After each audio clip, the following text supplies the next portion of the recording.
kau bang kihinahalo? Tanggal ta? Rangalo. Oh, okay, cool. That cool. Kihineta. Yeah, that will do it. Okay.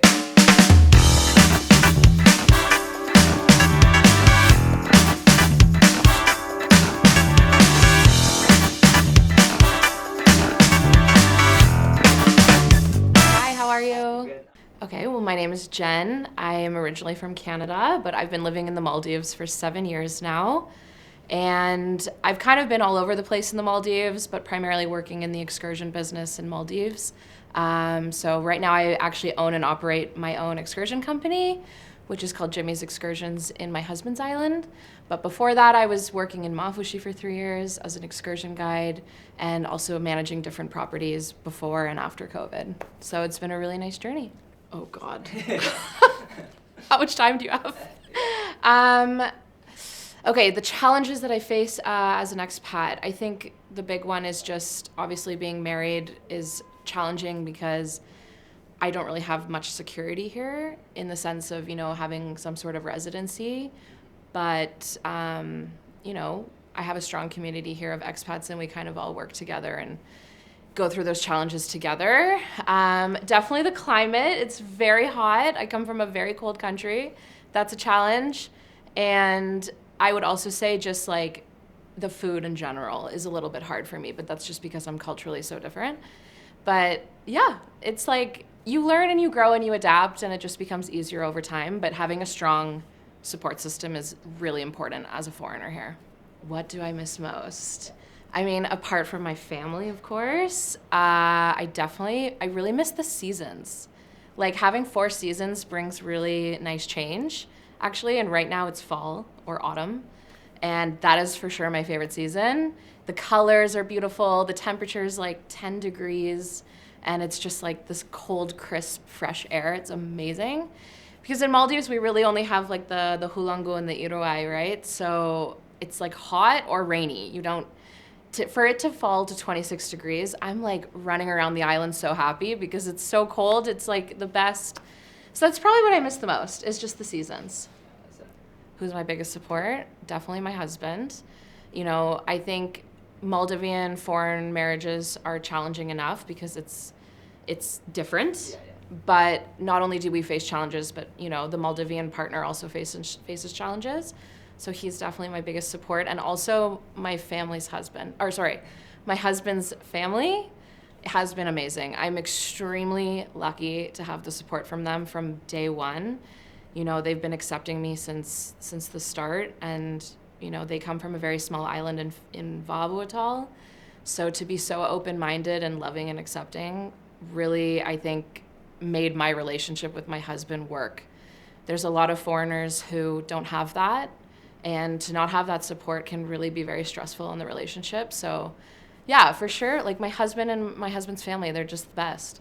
I was a tourist. In 2017, I was in Vavu Tinadu, and he was a dive instructor, or a dive master at the time he was.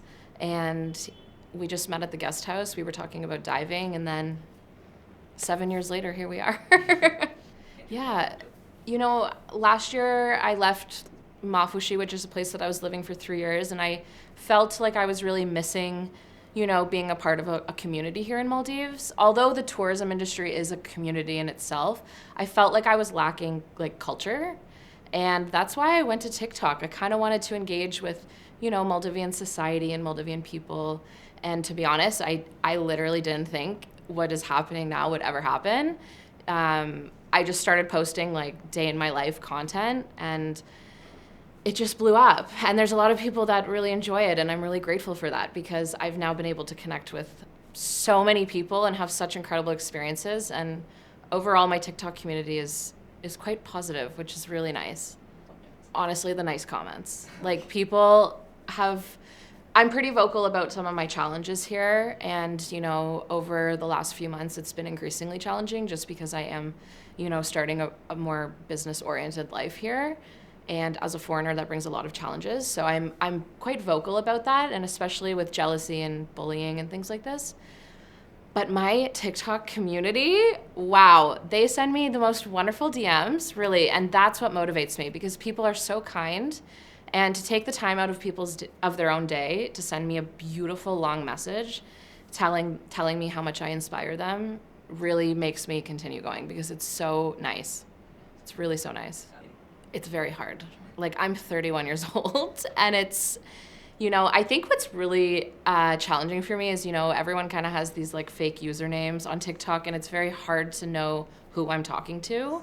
And so that in itself, it lacks a little bit of emotional connection there, because I just don't know who you are. So the nice comments are really nice, but I also don't know who you are. But then the mean comments are just like, this could be a 14-year-old, little kid, and I don't know. So the comments are just, the cyberbullying is pretty bad. Like, the content creators here in Maldives wake up every single day and put their face on the internet with their real names to try and bring joy into people's lives. And to be cyberbullied can really put a toll on us. And even though I'm a grown woman, it hurts. Like, really, some of these people are ruthless. They're so mean. But like I said, like, the nice comments then just overpower that. And, if you want to be on the internet, you've got to be strong. Like, it comes with the territory. I think just really be yourself. Some of the comments that I get back are just that I resonate like authenticity with a lot of people, and I don't hide who I am or try and, make life look perfect. Like, I show the reality. And I think that's why people follow me, is because, I'm real.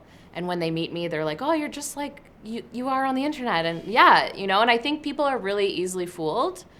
And if you're not showing, the reality of your life, people are going to lose interest in you. So be positive, be creative, try new things, put yourself out on the internet. You never know what's going to happen. Really, the last 5 months of my life, everything has changed. Like, it's really incredible. Oof, that's a loaded question. I think, I was actually very vocal about it just a few days ago, that, I have a soft spot for the Malay Mihung. I really do, because this city is so chaotic and it's difficult. And I understand that, you have a lot of lack of land and, space, and that is so understandably frustrating. But you also have access to everything you need. And for islanders, we have the peace, we have the freedom, we have the beautiful nature, but we have to come to Malay for absolutely everything. The smallest thing. And this is really, really challenging. But overall, I would choose living in an island over Malay, because I'm really not so far. I'm only an hour and 40 minutes away. So I can get here quickly. Sometimes I even come here for the day. My peace is the more important thing. And when I leave Malay and come back to this very peaceful, quiet island, it's worth it.